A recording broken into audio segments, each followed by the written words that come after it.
ಲೋಕಸಭಾ ಚುನಾವಣೆಗಾಗಿ ಕಾಂಗ್ರೆಸ್ ಪಕ್ಷವು ಉತ್ತರ ಪ್ರದೇಶದಿಂದ ತನ್ನ ಕಾರ್ಯತಂತ್ರ ಆರಂಭಿಸಿದೆ.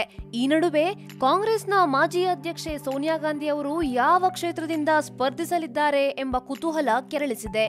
ಲಭ್ಯ ಮಾಹಿತಿ ಪ್ರಕಾರ ಈ ಬಗ್ಗೆ ಸದ್ಯಕ್ಕೆ ಯಾವುದೇ ಅಧಿಕೃತ ಘೋಷಣೆ ಹೊರಬಂದಿಲ್ಲ.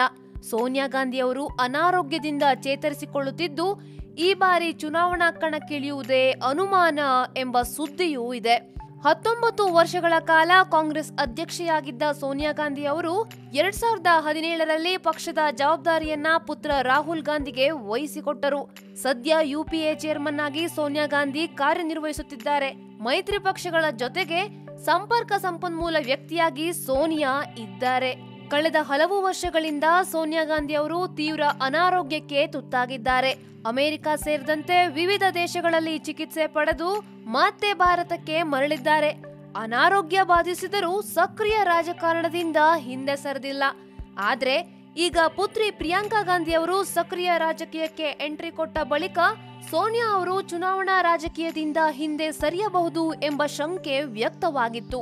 ರಾಯ್ಬರೇಲಿ ಕ್ಷೇತ್ರವನ್ನ ಪುತ್ರಿ ಪ್ರಿಯಾಂಕಾಗೆ ಬಿಟ್ಟು ಕೊಡುತ್ತಾರೆ ಎಂಬ ಸುದ್ದಿಯೂ ಬಂದಿದೆ. ಅಮೇಥಿಯಲ್ಲಿ 1999ರಲ್ಲಿ ಗೆಲುವು ಸಾಧಿಸಿದ್ದ ಸೋನಿಯಾ ನಂತರ ಅಮೇಥಿಯನ್ನ ಪುತ್ರ ರಾಹುಲ್ಗೆ ಬಿಟ್ಟುಕೊಟ್ಟರು. 2004ರಿಂದ ರಾಹುಲ್ ಅಲ್ಲಿಂದಲೇ ಸ್ಪರ್ಧಿಸುತ್ತಿದ್ದಾರೆ.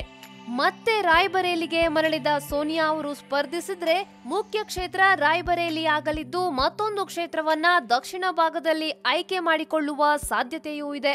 ಪ್ರಿಯಾಂಕಾ ಗಾಂಧಿ ಅವರು ಪ್ರಸ್ತುತ ಲಕ್ನೋ ಪೂರ್ವ ವಿಭಾಗದ ಚುನಾವಣಾ ಉಸ್ತುವಾರಿಯಾಗಿದ್ದು, ಉತ್ತರ ಪ್ರದೇಶದಲ್ಲಿ ಕಾಂಗ್ರೆಸ್ಗೆ ಬಲ ತುಂಬಲು ಮುಂದಾಗಿದ್ದಾರೆ.